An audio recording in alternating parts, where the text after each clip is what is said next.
तो स्वागत है आप सभी लोग का हमारे इस नए एपिसोड नंबर 3 में। आई होप आपको ये वीडियो पसंद आएगा। तो यहाँ पर एपिसोड की शुरुआत में हम देखते हैं कि वो ओल्ड मैन उस ट्रेन की टक्कर से बच गया होता है। फिर वो ओल्ड मैन वहाँ पर अचानक से लियन की बॉडी के अंदर चला जाता है। उसके अंदर जाने की वजह से वहाँ पर एक बहुत बड़ा एनर्जी ब्लास्ट होता है। उस वजह से लियन वहाँ पर बेहोश हो जाता है और फिर वहाँ पर लियन को होश आता है और वो अपने आप को किसी अजीब सी जगह पर पाता है। वहाँ पर वो पूरी की पूरी जगह पानी से बनी हुई होती है। वहाँ पर लियन को कुछ भी समझ में नहीं आ रहा होता है कि वो किस जगह पर आ गया है कि तभी वहाँ पर एक आदमी लाइट के जरिए नीचे आता है। वो पानी के ऊपर चलते हुए लियन के पास आ जाता है। उस आदमी के पास एक हैमर होता है और फिर तभी लियन कहता है डैड। अब यहाँ पर वो इंसान लियन के डैड होते हैं और फिर लियन के डैड बताते हैं कि ये एक स्पिरिचुअल वर्ल्ड है, ये तुम्हारी यादों की दुनिया है। फिर डैड कहते हैं कि तुम्हें याद है ना मैंने जाते वक्त तुमसे क्या कहा था। तभी लियन के डैड कहते हैं कि मैंने कहा था कि सिर्फ टैलेंट होना ही जरूरी नहीं है, उसके साथ साथ तुम्हें मेहनत करनी चाहिए। उसके रिप्लाई में लियन कहता है कि हाँ मुझे याद है और मैं इसके लिए बहुत मेहनत भी करता हूँ। लियन उदास होते हुए कहता है मगर मुझे आपकी याद भी आती है। अभी वहाँ पर लियन के डैड लियन को वो हैमर पकड़ने के लिए कहते हैं तो लियन वहाँ पर उस हैमर को पकड़ लेता है और उस हैमर के दबाव की वजह से लियन वहाँ पर नीचे गिर जाता है। तभी वहाँ पर लियन के डैड कहते हैं बस अब ये वर्ल्ड मेरा है। ये सुनकर लियन को वहाँ पर आश्चर्य होता है कि तभी हमें वहाँ पर पता चलता है कि वो इंसान लियन के डैड नहीं बल्कि वही ओल्ड मैन होता है। तभी वहाँ पर वो ओल्ड मैन कहता है बस अब मेरे हजारों सालों की सारी कल्टीवेशन अब तुम्हारे अंदर जाएगी और मैं तुम्हारी बॉडी के ऊपर कब्जा करूंगा। और साथ ही साथ लियन के स्पिरिचुअल वर्ल्ड में तब्दीलियां भी आ रही होती हैं और तभी वहाँ पर सीन चेंज होता है।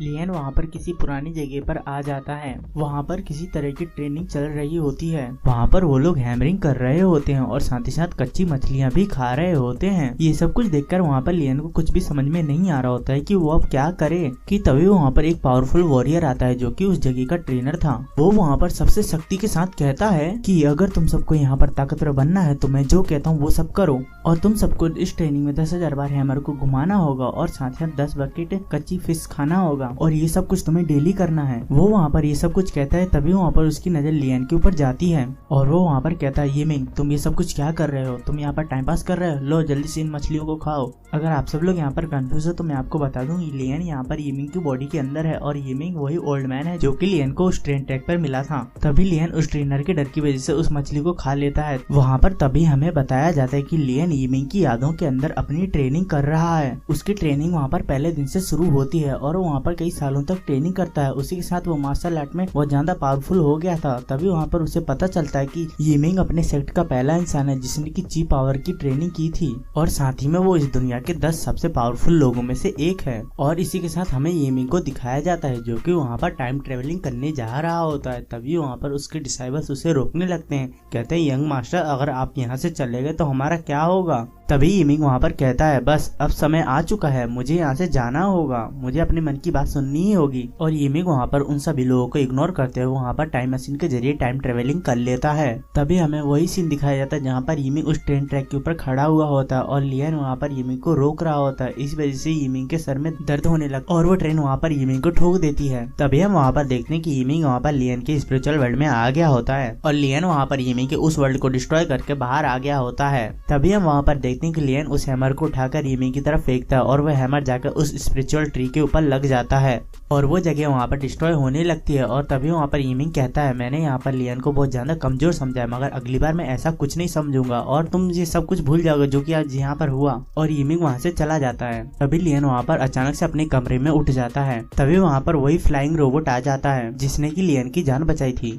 लियन को वहाँ पर ये सब कुछ एक सपना लग रहा होता है मगर तभी वहाँ पर लियन का सर घूमने लगता है। उस वजह से लियन की स्पिरिचुअल पावर में एनर्जी फ्लो होने लगता है और वो उस वजह से अपने कमरे में उड़ रही एक मक्खी की भी हरकतों को नोटिस कर पा रहा होता है और साथ साथ उसके सिंक में गिर रही एक पानी की बूंद को भी बड़ी आसानी से नोटिस कर लेता है।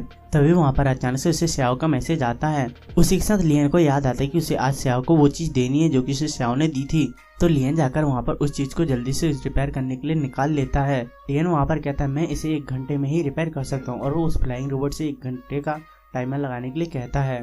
तो वो रोबोट जाकर वो टाइमर लगा देता है। लियन जल्दी से अपना काम स्टार्ट कर देता है। उसे उस मशीन के अंदर की हर एक चीज बड़ी अच्छी तरह से याद होती है। वो उस मशीन के ब्लूप्रिंट के वजह से सब कुछ समझ जाता है कि उस मशीन के अंदर क्या क्या प्रॉब्लम है।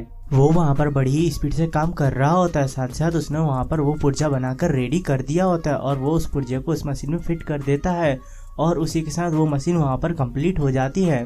उसने वहाँ पर अपने काम को 10 मिनट पहले ही खत्म कर दिया होता है। उसे भी अपने ऊपर आश्चर्य होता है कि उसने ये सारा काम इतनी जल्दी कैसे कर लिया। इस वजह से वहाँ पर बहुत खुश था। तो बस अब इसी के साथ ये एपिसोड यहीं पर खत्म होता है। तो अब हम अगले एपिसोड में देखेंगे कि लेन यहाँ पर क्या करेगा और ये पार्सल श्याओ को कैसे देगा।